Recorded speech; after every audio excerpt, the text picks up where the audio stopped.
Okay, I think it's now it's coming. Now we are live. Okay. So do I start? Yes. Okay. So I had like a few questions, about 7 questions. And the first one, it's basically just about your profession and like what led up to it. So my first one is, did you always know or plan to do what you're doing now? Yes, since I was a child, I was interested to become a doctor, and I'm enjoying it the whole journey. Okay. Did you always know what you were going to specialize in as a doctor? To tell you the truth, I was interested in surgery and neurosurgery initially, but didn't work out for me, so I changed. Okay. I also want to do neurosurgery, so that's interesting. Yeah. Okay, so when and how did you realize what you wanted to do with your time? Like leading up to the medicine you do today, like when and how did you realize that's what you wanted to do? So as a child, I was involved. Like I had a dream to become a doctor. I used to see the doctors, and I was sick as a child, so I've seen the doctors many times, and I liked what they did. One of them is my pediatrician. He used to give some treats when we go to his clinic. So it was nice. And then since then, I decided to become a medical doctor. Okay, so just to clarify, what exactly are you specializing in now? So right now I'm a geriatrician. I do see old patients. Okay, okay. And what made you realize you wanted to do that? So it's a training course for me. So initially, as I said, I was interested in neurosurgery. My dad wants to become neurosurgeon, but he did not reach the level. He went to become a banker because of family issues and problems. He was older in the family, so he was going to take care of his family. So I decided to go that route as well. I finished medical school, and when I came here, I did not know that it's difficult to get into like the board exams and how long it will take. So for me, I did not score well. So I know surgery in general is very competitive. So I decided to go to something less competitive. My other option was to do neurology.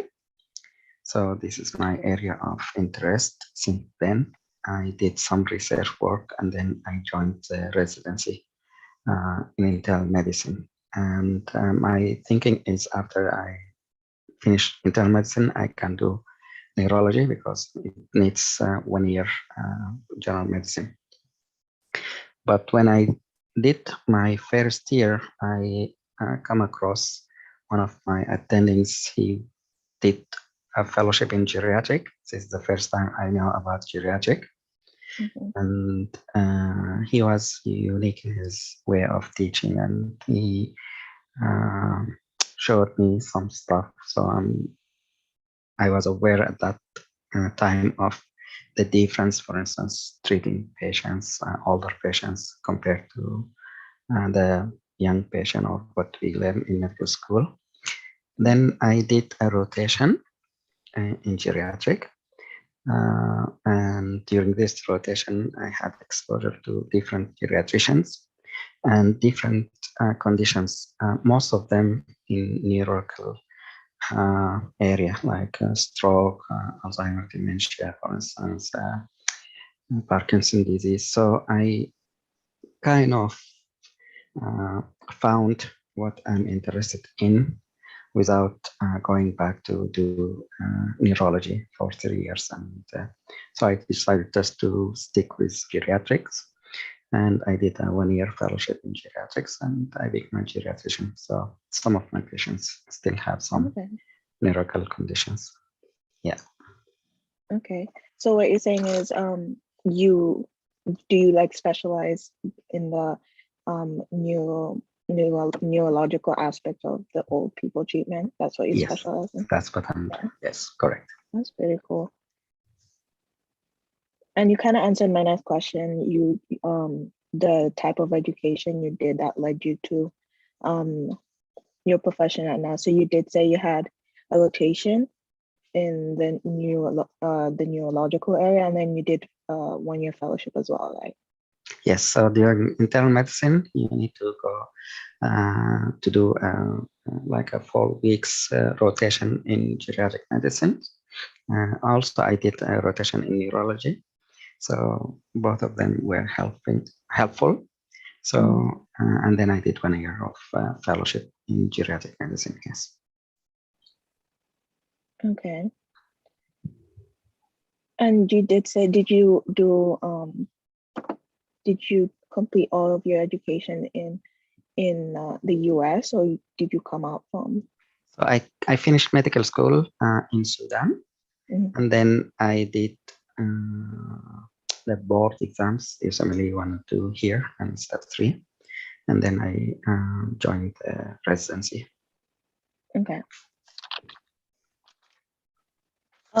So I wanted to ask also, what kind of sacrifices did you make in this whole process of becoming the specialized doctor you are today? So medicine by itself, you need to study hard. And it's not like some other areas where you study, you finish, let's say, college, and that's it, you stop studying. So you need to spend time, you put aside a time dedicated for studying. And even after you become an attending, you need to keep yourself up to date, and every now and then you see new aspects or cases. So you need to study and see what's up. So the time constraint is a big factor that you spend. So that came out of my family time, for instance, or other times that I spent in other activities. Okay. Would you say that it's like worth it? Oh, definitely.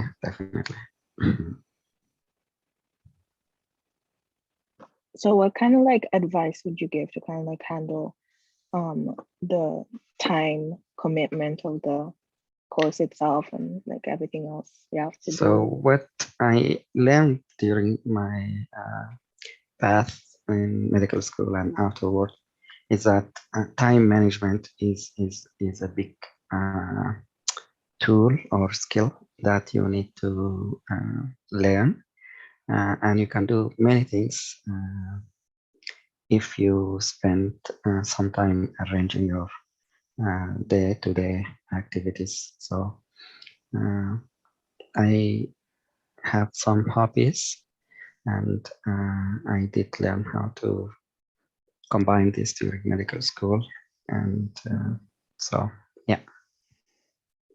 Okay.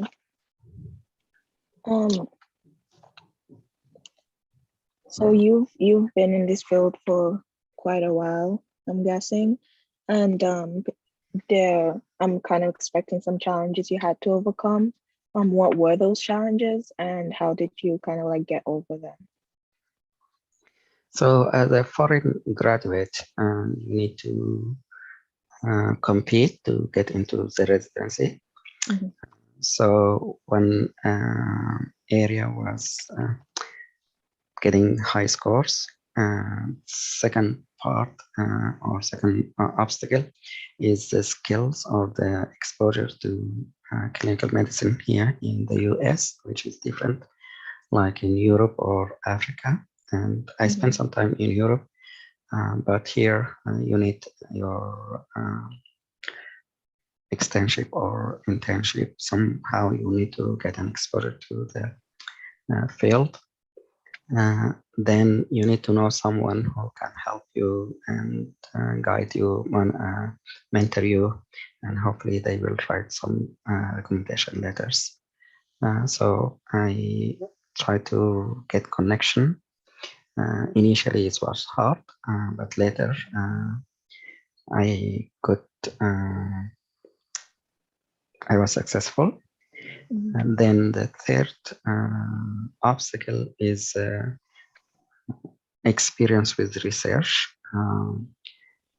I was lucky to have a job in a research center. So I learned while I was working there many of the basics of the research there. Okay. Otherwise, it will be a little bit of a jump. Okay, so you did mention something about a mentor, which leads me to the next question. What or who did you find helpful in finding your way to where you are today? So during residency, let's say, I was mentored by a geriatrician. And whenever I have questions or need advice, he was there for me. And he had good suggestions and good mentoring in general. And we become friends. Actually, now we are working together, so we are in the same group. Oh, that's interesting. Mm. Okay. Apart from like mentors, like not, it doesn't have to be a person. Is there like anything else specifically that also helped you? My friends. So when I was in medical school, we used to hang out together, but also we studied together. So we played roles. Initially, at that time, we were working on problem-based learning at the time. So we take turn as far as who will be the leader in the team. So I learned how to work with teams since then, and encouragement when we came here, we came as a group. So each one of us encouraged the other to study hard and to continue despite the difficulties that we face. So we work together hard, and I think that's a good Oh, yeah, that's support. definitely something that helps. Do you still talk to them today? Yes, we are in contact. Okay, that's awesome. The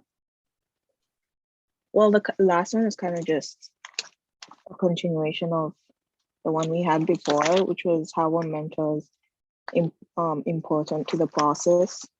I think you kind of touched on that. The kind of like support and the encouragement you got really helped. Yes.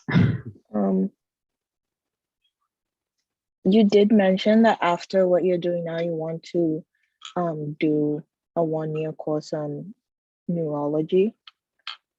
No. My plan was to finish internal medicine. That when I was doing the first year in internal medicine, my plan was to finish and then go back to neurology and do the training in neurology, which is I assume it's 3 years, and then if you want to specialize in the area. But when I decided to go for geriatrics, I took that idea out of my head. So I spent 1 year in training in geriatric medicine. Okay, so how long have you been working in the field? Here in Lansing area with MSU about 10 years. Before that, I did research work for several years.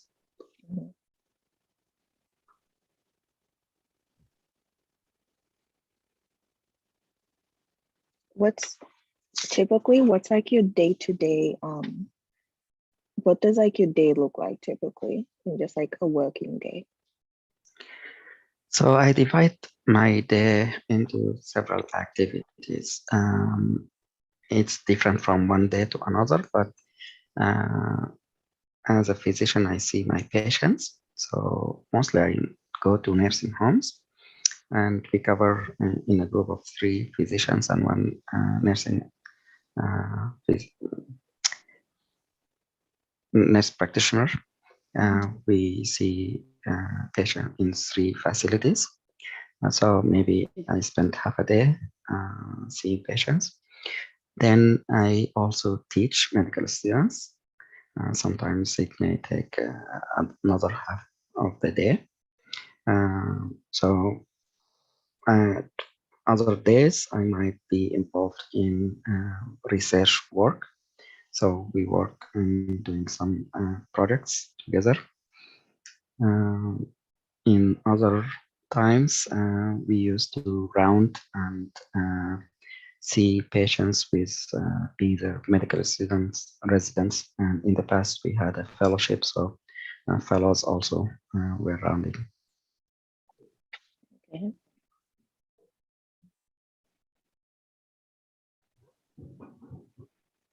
Yeah, so I think I covered most of what I wanted to ask, unless there's like something you wanted to add. No, I think it's enjoyable journey. It has ups and downs, and the only part or advice I would suggest is to keep working hard and keep yourself persistent, and know that you can reach whatever you want, whatever dream or goal, as long as you work hard. And even if you don't make it, try again and keep trying. That's what Yes, I did, definitely. at least. Yeah, that definitely always works. Mhm. Yeah, thank you. I really enjoyed hearing what you had to say about it. I appreciate you taking the time for this. Thank you so much. I really Thank enjoyed you. talking to you, and I enjoyed it hopefully, too. yeah, I can